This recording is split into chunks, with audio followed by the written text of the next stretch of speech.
Project Blue Book. If you've ever stared at the night sky and wondered if we're really alone, or if the government knows more than they're letting on, buckle up. This isn't just history, it's a scandal wrapped in red tape, with enough twists to make your tinfoil hat spin. Picture this. It's 1947, post-World War II America. The world is rebuilding, but the skies are buzzing with something unnatural. Pilot Kenneth Arnold spots 9 gleaming objects zipping over Mount Rainier at impossible speeds, 1,700 miles per hour, skipping like saucers on water. The press dubs them flying saucers, and just like that, UFO fever grips the nation.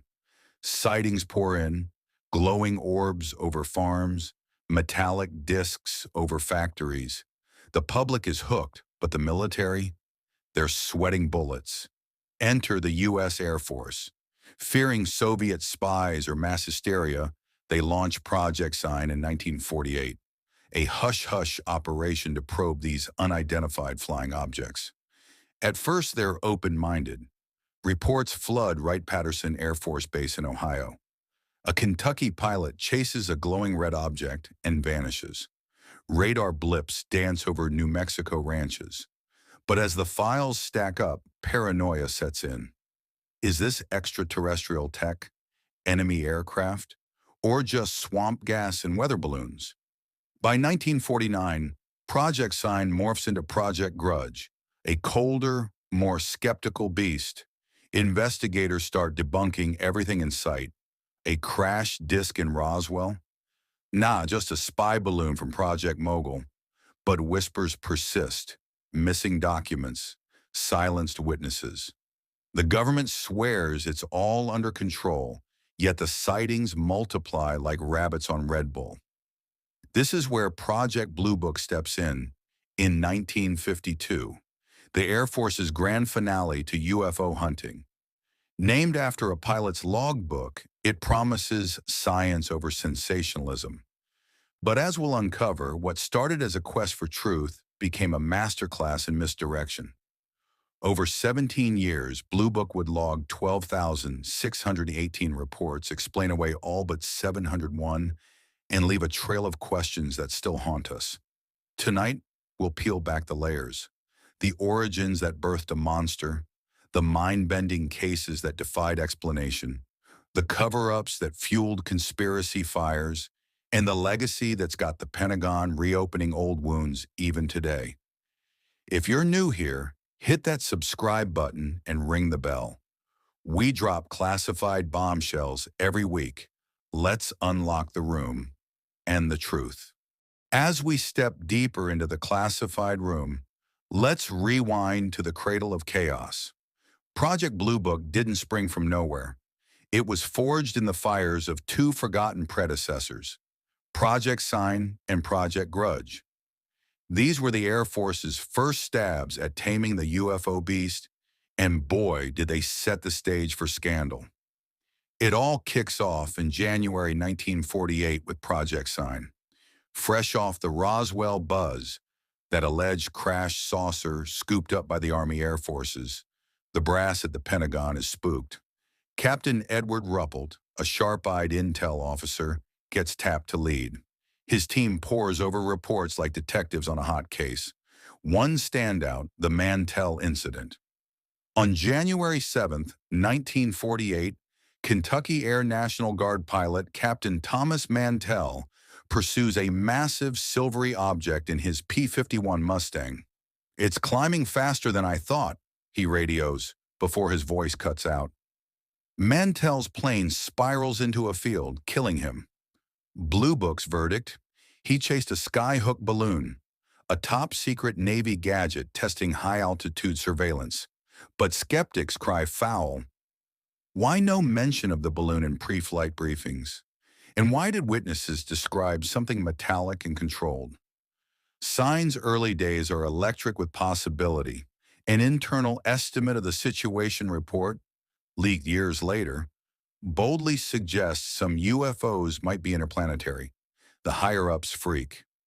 In 1949, Sign is axed and reborn as Project Grudge, under the iron fist of Captain Howard C. Nussbaum.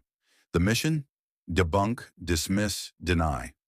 Grudge treats UFO reports like bad jokes. A Michigan sighting becomes swamp gas. A Texas farmer's tale of hovering lights. Venus shining bright. They rack up 273 cases, explain 23%, and shove the rest into insufficient data oblivion. But the public isn't buying it. Sightings spike amid the Korean War. Glowing balls over dogfights, discs shadowing bombers. Enter the Gorman dogfight, October the 1948. Second Lieutenant George Gorman tangles with a tailless, glowing orb over Fargo, North Dakota. For 27 minutes, it outmaneuvers his P-51, climbing to 14,000 feet and vanishing into the stars. Ground radar confirms it. Grudge's explanation? A balloon and a mirage. Gorman, a decorated vet, calls BS.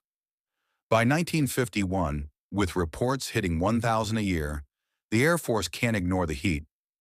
Congress grills them, newspapers scream, invasion. Grudge folds, paving the way for Blue Book. What started as genuine curiosity curdled into a culture of cover-up. Declassified memos reveal orders to downplay extraterrestrial angles. Straight from the top. Was it national security or fear of cosmic panic? These early projects weren't just investigations. They were the blueprint for bureaucratic stonewalling. As we move to Blue Book's launch, remember, every explained case buried a seed of doubt. Stay tuned. The real fireworks are just igniting. Deep in the classified room, we're flipping the switch on Project Blue Book's explosive debut. March 1952, the Air Force, cornered by a tidal wave of sightings, relaunches the UFO probe with fresh zeal. Enter Captain Edward J. Ruppelt, the everyman hero of ufology.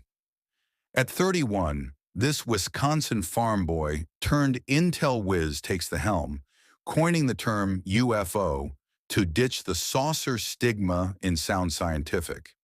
We're not chasing flying teapots, he quips in memos. We're analyzing anomalies.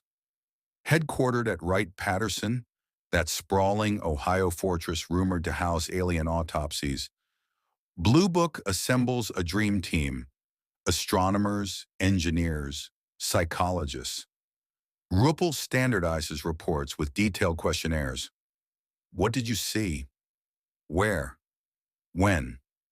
No more napkin scribbles. They partner with the Battelle Memorial Institute for stats crunching, feeding data into early computers. Goal 1, spot national security threats. Goal 2, prove it's all hogwash or not. The honeymoon phase dazzles. In July 1952, the Washington, D.C. flap lights up the Capitol like the 4th of July. Radar at National Airport pings 7 objects hovering over the White House. F-94 jets scramble. Pilots spot glowing orbs dancing at 7,000 feet. Civilians jam phone lines. They're here. Blue Book's on-site probe, Ruppelt himself, uncovers temperature inversions causing radar ghosts plus supercharged meteors. Explained? Sort of. But pilots swear the visuals were real. President Truman demands answers. The CIA whispers Soviet psyops. Ruppelt's era peaks with special report number 14, a 1954 bombshell analyzing 3,200 cases. Stats show unknowns, 22%, behave differently, brighter, faster, silent. Ruppelt pushes for openness, briefing Congress and even consulting sci-fi writers for insights. His 1956 book, The Report on Unidentified Flying Objects, becomes a bestseller, a tell-all that praises the Air Force while hinting at more. But cracks form fast.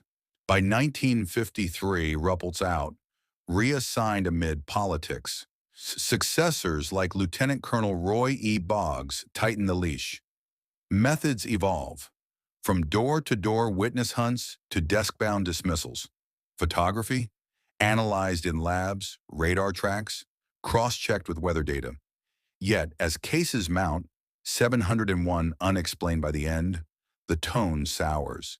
Declassified files reveal quotas, explain 95% or face audits. This golden era wasn't gold, it was fool's pyrite. Ruppelt believed in the unknown. His bosses in control.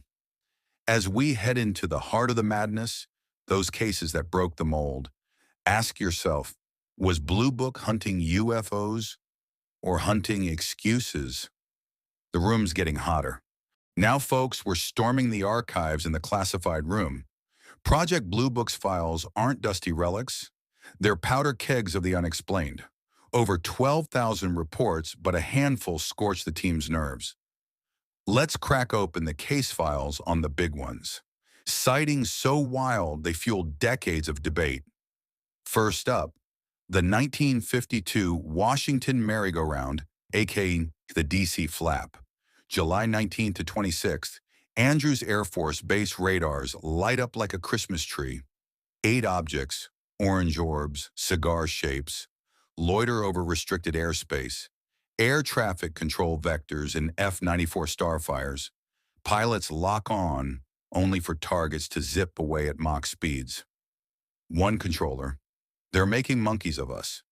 Ground witnesses, including senators' aides, gawk from rooftops. Blue Book blames temperature inversions, warm air bending radar waves, but declassified tapes reveal multi-radar confirmation and visual corroboration. Coincidence? Or tech beyond balloons? Fast forward to 1957, the Levelland Affair, Texas Panhandle. Night falls on November 2nd. Cars stall as a massive egg-shaped glow descends on Highway 116. 11 witnesses, farmers, deputies, report engines dying, radios silencing under 200-foot behemoths, pulsing blue-white. One trucker, it lit the road like daylight. Blue Book dispatches investigators, their verdict, ball lightning from a thunderstorm. Never mind the drought conditions or lack of storms. Witnesses, including lawmen, revolt. We know lightning, this was alive.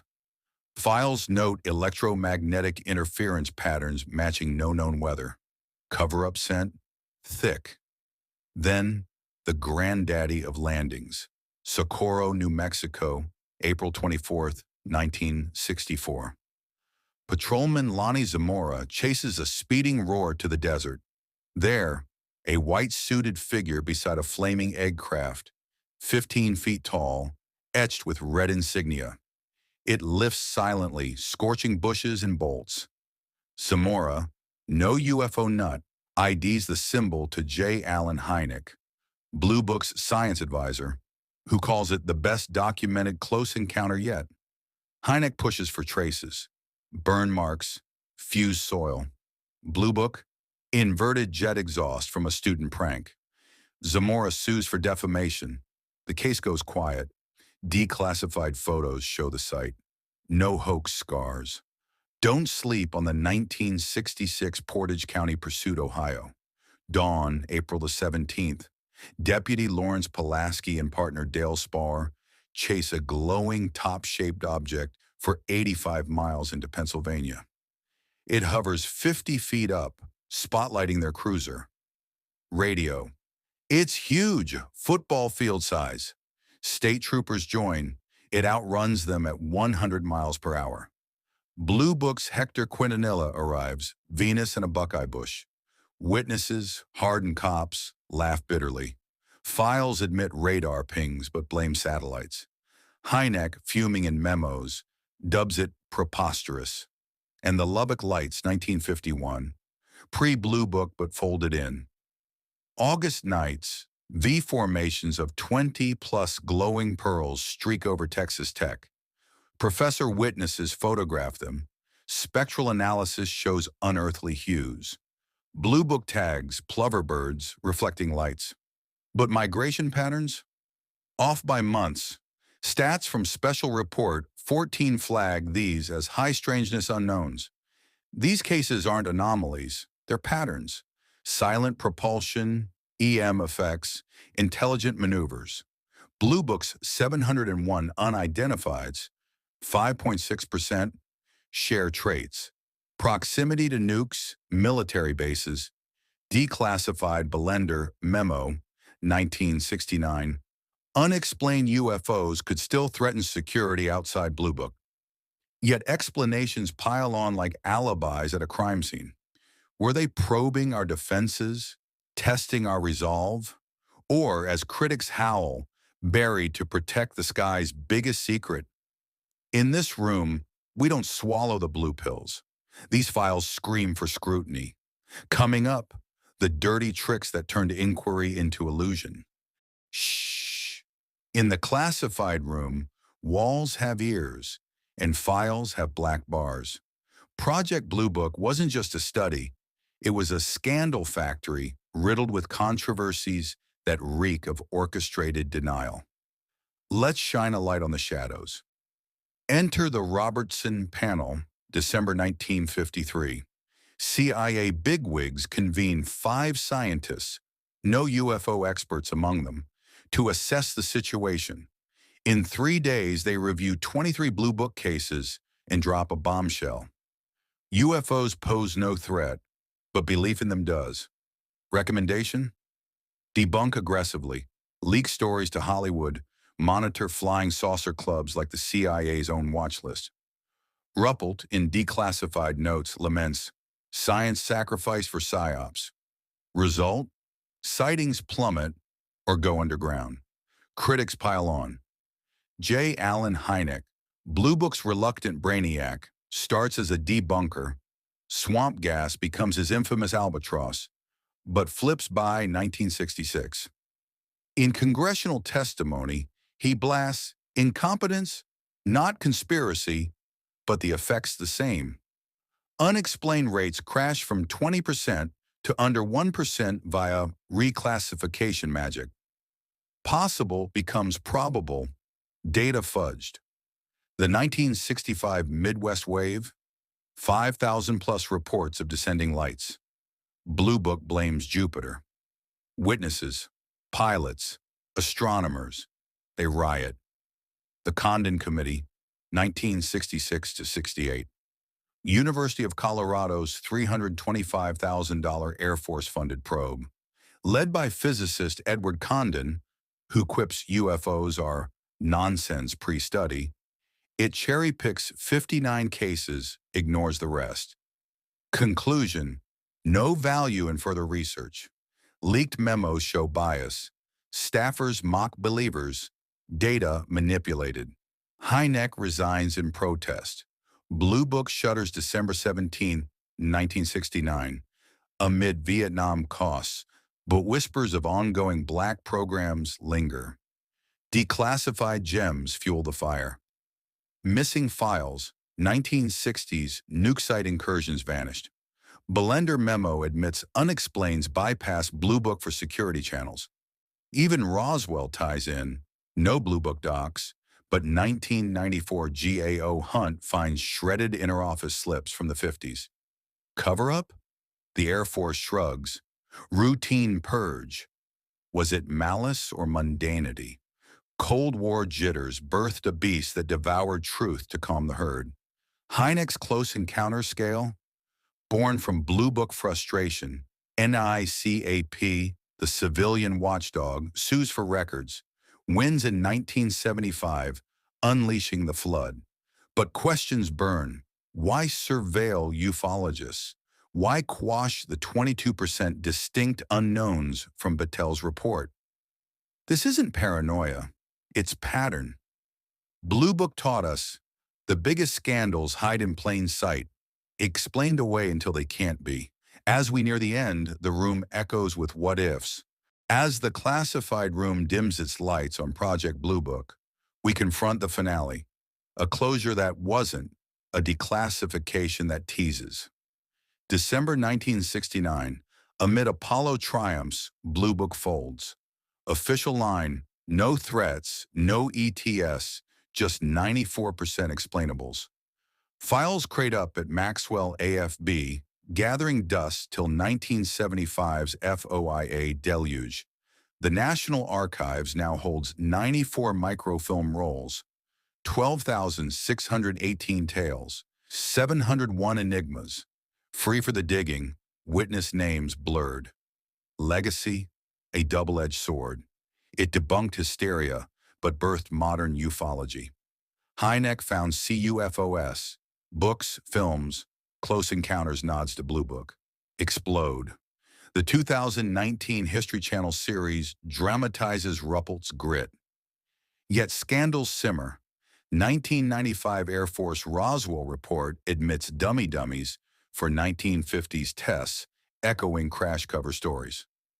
Arrow's 2024 historical review echoes Blue Book, no ETS, but anomalous persists.